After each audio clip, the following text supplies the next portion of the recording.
혹시 대표님만의 뭐 저 같은 경우는 이제 썸네일에 차별점을 주는데 혹시 대표님은 뭐 키워드라든지 네. 아니면 상세 페이지 예. 이런 수정 방법이 있나요? 저는 이제 사실 테스트를 하는 편입니다. 아, 초반에 내가 어떤 플랫폼에 들어가서 여기는 어떤 게 잘 팔릴까, 어떤 게 좋을까라는 걸 판단할 때는 안녕하세요. 네, 오늘은 대구에 내려왔습니다. 위탁셀러계의 찐 고수 원필승 대표님을 만나러 대구에 내려왔습니다. 원필승 대표님은 유튜브 채널에도 원필승이라고 검색을 하시면 또 나오고 셀리어스라는 또 생활용품 B2B도 운영 중이신 10년차 대표님이십니다. 그러면 오늘 원필승 대표님을 인터뷰하러 가보시죠. 안녕하세요, 셀링남입니다. 오늘은 위탁셀러의 찐 고수 원필승 대표님을 만나봤습니다. 반갑습니다. 네. 자기소개 한번 부탁드리겠습니다.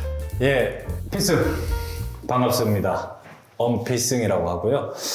위탁 판매에 관련된 창업 스토리를 얘기하고 창업에 대한 정보를 알려주고 판매 기술을 알려주는 유튜브를 운영하고 있고요. 현재 사업으로는 피루커머스라는 도매 사이트와 셀리어스와 리크잉 솔루션 플랫폼을 운영하고 있습니다. 반갑습니다. 반갑습니다. 대표님께서는 지금 이제 셀리어스 이런 플랫폼을 이제 키우시고 계시고, 예. 그리고 이제 강의 쪽도 혹시 진행을 하시나요? 강의를 원래는 무료로 진행을 했었는데 이제 유료 강의를 기획을 하고 있긴 있어요. 그리고 혹시 대표님이 이커머스 시장을 하신 지가 얼마나 되셨는지? 저는 이제 셀러였던 경력부터 시작하면 한 9년차, 10년차 정도 됐고요. 제가 법인을 내고 도매 사이트와 지금 운영하고 있는 플랫폼 솔루션의 업력을 따지자면 6년 차 정도 됐네요. 예. 그래서 셀러를 거의 한 꽉 찬 4년 정도 운영을 했었습니다. 예. 그럼 대표님께서 이커머스 시장에서 네. 스스로 매출을 얼마나 이제 성장을 시킨 그 금액 알 수 있을까요? 최고 매출. 최고 매출. 최고 매출은 제가 셀러 할 때 말씀을 드리면요. 제가 셀러 할 때 사업자가 14개 정도 운영을 했었고요, 혼자서. 그리고 최고로 월 매출 달성했던 게 2억 한 8천 정도? 그리고 평균적으로 한 1억 2천에서 1억 8천 사이는 나왔었고요. 그래서 셀러 할 때는 사업자가 많이 있긴 했지만 다 합친다면 네. 꽤 나왔죠. 그냥 오버하우스로 계산을 해도 한 20억에서 30억 정도는 나왔었고, 지금 그 셀러 일은 접었고요. 네네. 위탁 셀러는 제가 도매 사이트나 이 플랫폼 솔루션이라는 창업을 기획하면서 이 셀러 일과 병행을 하기엔 너무 힘이 든 상태이기 때문에 네네. 집중하기 위해서 셀러는 현재 안 하고 있고, 지금은 저희 법인 매출이 한 20억에서 30억 정도 나오고 있습니다. 힘듭니다. 예. 네. 그러면은 지금 어떤 카테고리 시장이 좀 핫하다 이런 걸 조금 알려줄 수 있으실까요? 상품에 대한 카테고리보다는 이 버티컬 플랫폼이라고 하죠. 예를 들면 지금 뭐 오늘의 집, 네. 뭐 올웨이즈, 뭐 다들 알다시피 이제 그런 곳에 이제 폐쇄몰에 대한 판로를 확장하면서 거기서 이제 야금야금 또 매출을 키워나가는 흐름이 굉장히 크게 많이 잡히더라고요. 아무래도 오픈마켓들은 너무 잘 알겠지만 다 큰 회사들이긴 하지만 아무래도 초보 셀러들이나 많은 사람들이 스마트 스토어 창업이라는 키워드 때문에 네. 그쪽이나 쿠팡 쪽에 많이 몰리고 있고 그쪽에 트래픽이 많이 발생이 되잖아요. 그죠? 그래서 지금 얘기 들어보면 이제 옛날로 치면 버티컬 플랫폼들 하나의 종합몰 개념이 아니고 특정 카테고리에 전문화된 어떤 그 플랫폼들 있지 않습니까? 오늘의 집, 마켓컬리 이런 거와 같은 그런데 이제 입점을 해서 판매를 하는 경우가 많죠.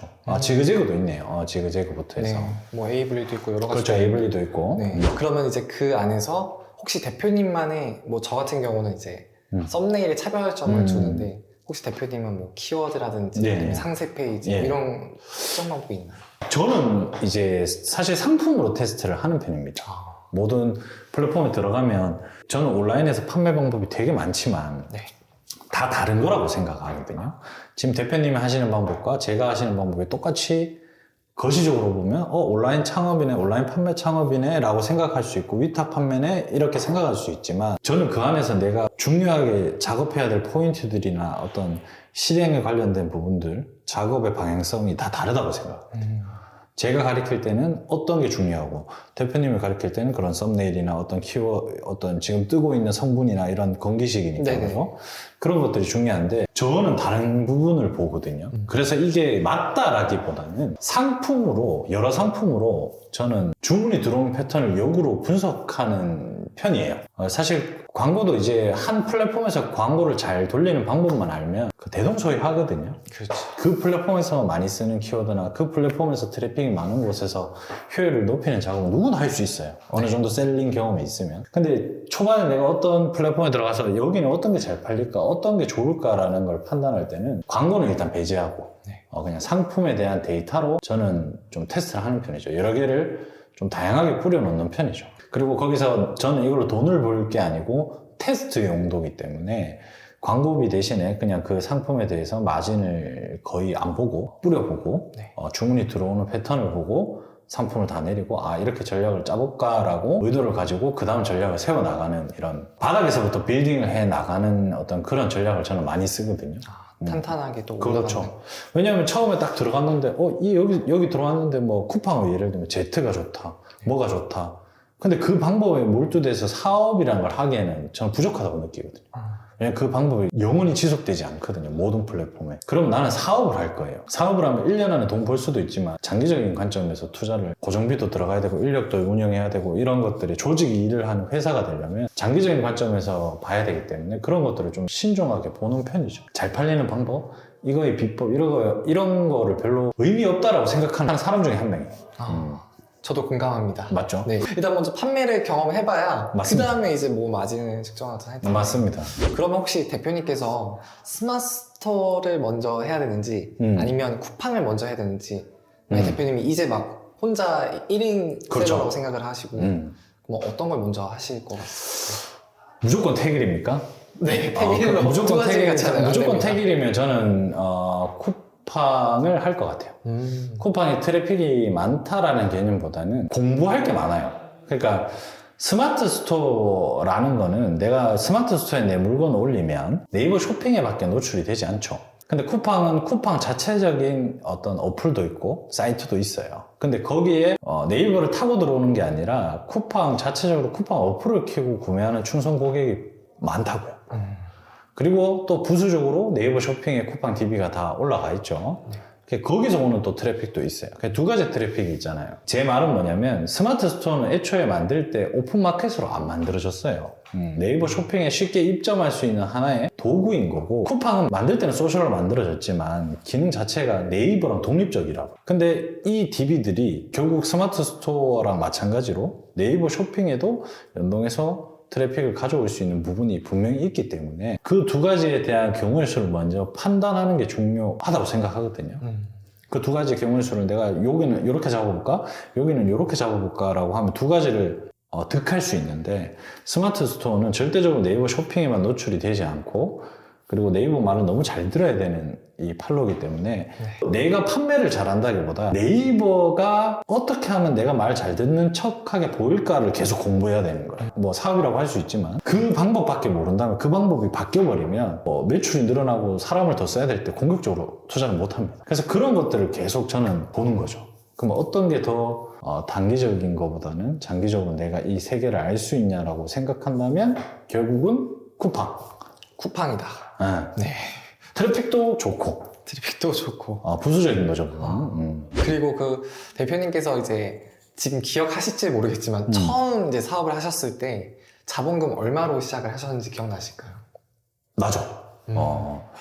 저는 한 300만 원 정도로 시작했는데 이거는 사업마다 좀 달라요. 저는 사입을 하면서 일단 자본을 확장시킨 케이스가 아니거든요. 내가 어떤 전략을 통해서 이 자본을 증식시키냐에 따라서 자본금의 규모는 달라지지만 저는 돈이 없었기 때문에 300으로 시작했고 그래서 제가 할 수 있었던 게 위탁 판매 그리고 대량 등록. 지금에서야 대량 등록이라고 하지만 그때는 그런 단어조차 없었거든요. 네. 그래서 대량 등록 위탁 판매로 그러면 나는 이게 재고 하나 없이 내가 돈을 넣는 게 주문이 들어온 것들에 대해서만 돈이 들어가니까 내가 넣는 돈이 결국은 내가 설정한 마진에 붙어서 회수될 돈에 대해서만 내가 돈을 넣는 거잖아요. 네. 그러니까 은행에 돈 넣는 거랑 비슷하다고 생각해요. 잘 팔게 된다면, 네. 주문량이 많다고 가정하면 돈을 넣는 대로 돈이 불어서 나한테 들어올 거 아닙니까? 네, 약간 그죠? 적금 같은 그렇죠. 느낌으로. 복리죠, 복리. 네. 그래서 그런 개념으로 300으로 시작했고, 일단 주문량을 많이 만들자 했고, 주문량을 많이 만들고 나서 돈이 없으니, 이렇게 하시면 안 됩니다. 저 때는 그렇게 했어요, 저는. 네. 막 카드론, 뭐 이금융 뭐 이런 거 다 받아서 연이율이 아무리 높아도 상품에 내가 계단 마진을 붙이는 거기 때문에 그거를 이길 수 있는 거는 없다라고 생각을 했기 때문에 그 자본을 레버리지로 써서 때려놓고 돌리면서 지금의 자리까지 온 거죠, 사실. 그러면은 정말 이제 많은 고충이 있었을 거라고 저는 생각이 들거든요. 네. 힘든 상황이 많이 있었을 텐데 정말 내가 이거 쇼핑몰 사업을 하면서 제일 힘들었던 사례 기억나실까요? 지금 이 위탁 판매를 하시면서 특히나 대량 등록 쪽으로 하시는 셀러분들도 아시겠지만 초창기에 저는 할 때 아이디도 많았고 사업자도 많았고 그 마켓당 올릴 수 있는 상품 등록에 대한 개수에 대한 리미트도 엄청 컸어요. 네. 그래서 많은 상품을 핸들링 하다 보니까 아무래도 지식재산권이 막 터지거든요. 진짜. 제가 한 달 안에 내용 증명을 12개까지 받아본 적이 있어요. 근데 그때 또 이제 저희 집안에 가족 중에 누가 아프셔가지고 엄청 힘든데 내용 증명은 오고 내가 이 짓을 계속 해야 되나라는 어떤 그런 심리적인 압박이 있을 때가 있었죠. 그게 한 2달 정도 지속이 되더라고요. 내용 증명 계속 날라오더라고요. 그래서 이제는 아무렇지 않죠. 이제는 내용 증명이 날라도 아무렇지도 않은데 그걸 처음 받았을 때는 그 심리적 압박감이 상당했으니까 그게 가장 힘들었고 굳이 또 얘기하자면 거의 비슷한 수준의 힘든 점은 사업 시작할 때 내가 가는 길이 맞는지에 대한 확신이 없을 때 창업을 하잖아요, 보통. 네네. 제가 대기업을 다녔잖아요. 대기업을 그만두고 나와서 창업을 하겠다는데 네. 아무도 모르는 위탁 판매라는 시스템으로 창업을 해요, 그 당시에. 그럼 다들 걱정을 하죠. 그거 다단계 아니냐면서. 좋은 회사 다니지 왜 계속 나왔냐. 맞아요. 그거를 이제 확신으로 바뀌는 데까지가 힘들었던 것 같아요. 그거 말고는 멘탈이 좀 원래 강한 편이어서 괜찮았습니다. 그러면 혹시 대표님께서는 1인 셀러분들이 제일 많이 하는 고충이 매출이 점점 이제 불어났는데 이제 직원을 채용하는 그 시기 이런 고민들을 많이 하시더라고요. 많이 하죠. 네. 언제 뽑아야 될까요? 좀 저도 알고 싶습니다. 농담이고 이거는 근데 대표의 성향이 되게 강한 것 같아요. 네. 이게 저 같은 케이스는 약간 일을 벌려놓고 감당하자의 주의가 굉장히 강한 편이거든요. 왜냐하면 내 몸이 거기 안 들어가 있으면 이걸 발등에 불이 떨어지지 않으면 잘 안 하는 편이고 저를 계속 절벽으로 밀어놓고 그거를 해결해 나가면서 계속 규모를 키워왔던 성향이고요. 네. 그래서 저는 순수익 기준으로 셀러 할 때도 마찬가지였지만 한 200 이상 넘으면 바로 한 명 고용했던 것 같아요. 그러니까 난 300 놓고 한 명 쓰니까 200이 나가니까 500이 됐을 때 한 명 고용해야지 이런 생각을 안 했던 것 같아요, 저는. 근데 이거는 좀 애매한 게 원래 길게 말하는 거가 조회수가 안 나오는 거 알고 있지만 좀 그래도 영상을 네. 보시는 분들이 도움이 되고자 하면 애초에 내가 사업을 얼마만큼의 리드 타임을 갖고 시작하느냐에 따라서 직원 채용의 계획이 다 달라지는 것 같아요. 그러니까 뭐 예를 들어 대량등록 위탁 판매 같은 경우는 그 판매 기법으로 보면 효율을 빨리 끌어올릴 수 있는 가능성들은 많지만 자본의 흐름을 제대로 잡기까지는 시간이 걸리거든요. 근데 사익 같은 경우는 초반에 많은 돈이 잠기지만 마진율이나 이런 것들에 대한 부분이 높기 때문에 그 자본의 순환 속도가 조금 더 빨라요. 대신에 로스율도 크겠죠. 근데 내가 사업으로 그러면 어떤 식으로 갈지랑 대량 등록으로 내가 위탁 판매로 어떤 식으로 갈지에 따라서 내가 1년의 계획이 있고 2년의 계획이 있잖아요. 그 구조에 따라서 사실 직원 투입에 대한 부분도 달라지는 것 같아요. 그냥 단순히 내가 얼마 벌기 때문에 이렇게 한다라는 개념은 그렇게 말씀드리면 이해하기 쉽겠지만 사실 그 내용을 들어도 써먹기에는 되게 무의미한 정보거든요. 그래서 여러분들이 만약에 내가 시스템을 빨리 만들어서 이 시스템으로 돈을 버는 비즈니스 모델을 만들고 싶다, 그런 구조로 사업을 운영할 거다라고 하시는 분들은 저처럼 내가 월급을 못 빼가는 한이 있더라도 좀 공격적으로 조직에서 돈을 버는 시스템을 빨리 만드는 게 최우선순위잖아요. 그래서 빨리 직원을 투입해서 설계를 하시는 게 좋을 것 같고, 그렇지 않은 사람들은 대부분 최대한 내가 생활비 얼마 빼고 고정비 얼마 빼고 인건비를 얼마 줄 수 있을 때 사실 되게 조심스럽게 채용을 하시는 게 좋습니다. 직원에 대한 인건비가 사업을 운영해 보시면 아시겠지만 제일 큰 고정비거든요. 내가 월급 250 주니까 250 남았으니까 250짜리 직원을 채용을 해서 내가 급여를 줘야 되겠다고 생각하면 되게 큰 오산입니다. 250에 4대 보험료 나가죠. 네. 직원들의 뭐 식비 그리고 휴가 관련해서도 챙겨줘야 되고, 그리고 이게 정규직으로 채용을 하게 되면 1년, 2년이 쌓일수록 퇴직금이 계속 쌓이잖아요. 그렇죠. 그런 부분까지 상계를 하고 운영을 하려고 하면 주는 인건비 한 1.5배를 꼭 해야지 거의 고정비로 세이빙이 된다고 생각을 하거든요. 네. 그러니까 200에 대한 월급을 주면 약 한 300만 원 인건비를 쓴다라고 생각하셔야 돼요. 그냥 수치상으로 봤을 때. 그래서 또 그 직원이 일을 잘하고 못하고에 대한 로스율이 엄청 차이가 나거든요. 네. 되게 조심스럽죠. 그 부담감은 또 대표님의 이제 몫이니까. 내가 선택했으니까 내가 책임져야죠. 뭐 저도 직장 생활을 해봤기 때문에 좋은 직원이라는 게 사실 좀 힘들거든요. 스타트업에서 그런 엄청난 퍼포먼스와 적당한 인건비를 통해서 내 사업을 직원을 통해서 성장시킨다는 게 사실 어려워요. 왜? 스타트업에서 줄 수 있는 인건비는 한계가 있고 그 인건비에 맞춰서 오겠다고 하는 수요자들에 대한 니즈도 한계가 있는데 일하는 사람은 더 많은 인건비를 원할 거고 나는 굉장히 많은 일을 하는 것처럼 다들 느낄 겁니다. 네. 근데 월급을 주는 사람은 또 안 그렇다고 이게 입장 차이가 있기 때문에 그렇죠. 그래서 스타트업이나 초기 창업을 했을 때는 인건비 쓸 때는 저처럼 사업을 하실 게 아니면 조금 조심해서 하는 게 좋지 않나 라는 생각을 하고요. 추가적으로 말씀을 드리면 그런 것도 있어요. 내가 하기 싫은 일을 위해서 인건비를 활용하시는 분이 있는데 저는 그게 나쁘다고 생각 안 하거든요. 예를 들면 셀러를 하면서 나는 CS가 너무 싫어. 그 CS 받는 게 두려워서 주문을 넓힐 수도 있고 주문 수익을 늘릴 수도 있는데 그 전화 받는 게 두려워서 못 하신 분들이 꽤 많거든요. 그렇죠. 방법은 알아도. 그럼 거기에 내가 인건비를 투입해서 그 일을 하는 사람을 해놓으면 내가 행동의 제약이나 이런 게 조금 가벼워진다고. 왜 내가 전화를 안 받을 거기 때문에. 대신 해주는. 네. 근데 이게 장기적인 관점에서 이렇게 채용하면 그 회사가 잘 될 수는 없지만 초창기에 인건비를 쓸까 말까 고민할 때는 아주 이런 사소한 이유라도 괜찮으니까 이렇게 의지를 해서 인건비를 써보시는 것도 사업 확장에 큰 도움이 됩니다. 대표님이 이제 앞으로의 그 2024년도의 목표 뭐 이런 것이 혹시 있을까요? 있죠. 네. 저는 이 셀리어스 플랫폼이나 그 셀리어스에 속해져 있는 인크인 솔루션 이 두 가지에 집중을 좀 할 겁니다. 그리고 그게 그냥 많이만 모집하는 게 아니라 사실 지쳐 있거든요. 너무 많이 정보를 주는 사람도 많고 너무 강의를 해주는 사람도 많고 솔루션도 너무 많고 다들 자기 게 좋다라고 하는데 저는 굳이 그런 얘기를 안 하더라도 진짜 저한테 오시는 셀러분들은 진짜 되게끔 교육과 플랫폼과 시스템 서비스를 제공하는 게 제 꿈이거든요. 왜냐면 그래야 내 사업이 성장을 해요. 저는 강의비로 돈을 버는 사람도 아니기 때문에 사업에서 진짜 그런 선순환의 효과가 나와야지만 저는 제 사업이 성공한다고 믿거든요. 그래서 그거를 진짜 더 나를 갈아서 엣지를 딱 잡아서 제대로 만들어 보는 게 저의 목표입니다. 2024년뿐만이 아니라 제가 원하는 수준까지 올 때까지는 그거를 고도화시키는데 계속 연구하고 개발하고 해야죠. 어떻게 보면 찐 선생님이시네요. 네, 그렇죠. 찐 선생님인데,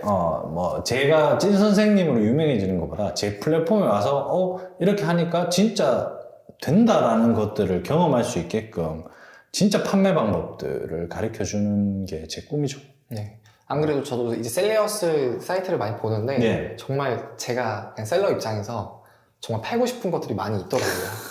그 대표님 제품도 있잖아요. 그죠? 네. 저희 제품도 있긴 있는데 대표님 제품을 많이 팔아주셔야 되는데. 네, 저희 제품 이제 이외에도 정말 판매가 잘 되는 상품도 많이 있으니까 셀리어스도 많이 한번 방문해 주시기 바랍니다. 감사합니다. 예.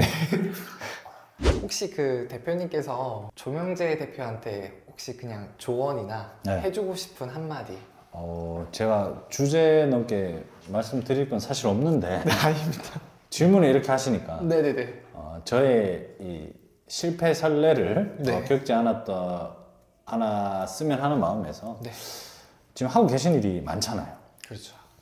그것들을 저도 그랬거든요. 그때 그거 하나라도 제대로 만들어 놓고 이걸 했으면이라고 하는 아쉬움은 항상 존재를 하거든요. 의사결정에 대한. 그래서 그런 부분들을 좀 최소화시키려면 우리가 투입해야 되는 인건비나 집중력이나 한계가 있단 말이에요. 그러면 거기서 한계의 날을 좀 세워서 일정 수준까지는 좀 브랜딩이나 플랫폼 이름이나 상품 이름이나 뭐라도 아니면 대표님 뭐 강의라든지 뭐 그 중에 하나라도 뭔가 이제 브랜딩이 딱 돼서 뭐 하면 뭐 이렇게 딱 들어갈 수 있는 정도만 만들어 놓으면 다음 사업을 이어가고 원하는 걸 계속 구상하실 때 조금 더 도움이 되지 않을까. 왜냐면 나중에 되면 뭐 하나 제대로 된 게 없는데 이 중에 내가 하고 싶었던 것들 중에 포기해야 되는 것들이 어쩔 수 없이 나옵니다. 이 모든 걸 다 잘하면 저희가 삼성전자 이건희보다 더 사업을 잘하는 거겠죠. 그렇죠. 그래서 그런 것들에 대한 의사결정을 하기 전에 다 할 수 있거든요. 근데 이 기간을 좀 차분히 설계하고 내가 1년 안에 다 하려고 하면 힘들지만 10년 안에 다 한다고 생각하면 할 수 있거든요. 그렇게 좀 열심히 하시는데 조금은 이렇게 소의 걸음처럼 좀 우직하게 가는 부분이 조금 더 추가가 되고 집중할 수 있으면 훨씬 더 잘하실 것 같은. 네. 저보다 훨씬 잘하시지만 아, 예. 그냥 제가 봤을 때 그런 부분이 조금 더 추가가 되면 네. 훨씬 지금보다 더 크게 성장할 수 있지 않을까. 그리고 또 추가적으로 이건 진짜 개인적인 질문인데 네. 제가 인터뷰 촬영을 대표님 채널에 나왔잖아요. 예. 그때 이제 선택을 해주셨던 그 뭐 이유가 있었을까요? 일단은 제 채널에 인터뷰를 하겠다라고 하시는 분들이 별로 없고요. 농담입니다. 농담이고 이 글을 보면 좀 느껴집니다. 그리고 저는 사실 제가 유튜버 막 어떤 기득권이 있는 건 아니지만 유튜버를 오랫동안 하면서 제가 막 유튜브로 뭔가 수익화를 할 수 있는 수단이 별로 없잖아요. 무료도 강의하고 유튜브도 계속 진짜 정보를 주려고 노력해 오면서 제가 생각했던 그 제 채널에 대한 컨셉이 있잖아요. 근데 그 컨셉을 유지하는 게 저는 제일 중요했거든요. 대표님의 글을 읽어보니 충분히 제가 소개를 해드려도 되겠다라고 생각이 되면 저는 인터뷰를 저희 채널에서 하거든요. 진짜 하시고 진짜 그럴 능력이 있으시고 진짜 대화 몇 마디 나눠보면 이 사람이 어디까지 분석을 했다라는 것들이 사실 어느 정도 나오거든요. 그래서 이 대표님 그래도 잘 가고 있네라고 생각하고 그러면 우리 구독자들한테 내용을 전달해도 이 내용이 가짜일 리는 없겠구나라는 생각을 했던 거죠. 감사합니다. 아니, 아닙니다. 지금 너무 잘하고 계시잖아요. 그리고 많은 매출이 많이 나오는 교육생들을 계속 이렇게 발굴해내고 계시고, 그죠? 그게 진짜 정보를 주니까 그런 결과가 나오는 거예요. 이제 마지막으로 혹시 저희 셀링남 구독자분들한테 네. 하고 싶은 이제 한마디 부탁드립니다. 제가 저희 구독자분들한테 맨날 하는 말인데, 지치지 말고 꾸준히 여러분들이 생각하신 거 설계하시고, 그 설계한 것들을 한 개씩 블록 격파하듯이, 퀘스트 깨듯이 진행을 하시면 언젠가 내가 원하는 결과가 이루어져 있을 가능성이 굉장히 높습니다. 한 번에 좋은 거 다 하려고 하지 마시고 조급해하지 마시고 다 되는 일이니까 충분히 생각하고 실행하시면 꼭 좋은 결과를 얻을 수 있을 것 같고 그 길에서 지금 조명재 대표님의 강의가 여러분들한테 큰 도움이 될 거라고 확신이 드니 대표님이 하시는 말들 컨텐츠 찍는 거 자세히 좀 보고 많이 인사이트를 얻으셨으면 하는 바람입니다. 감사합니다. 네, 정말 오늘 소중한 시간 내주셔서 네. 감사합니다, 대표님. 예, 아닙니다. 저도 네, 감사합니다. 그럼 저희 오늘 마무리 멘트 구독과 좋아요. 감사합니다. 감사합니다. 필승! 필승!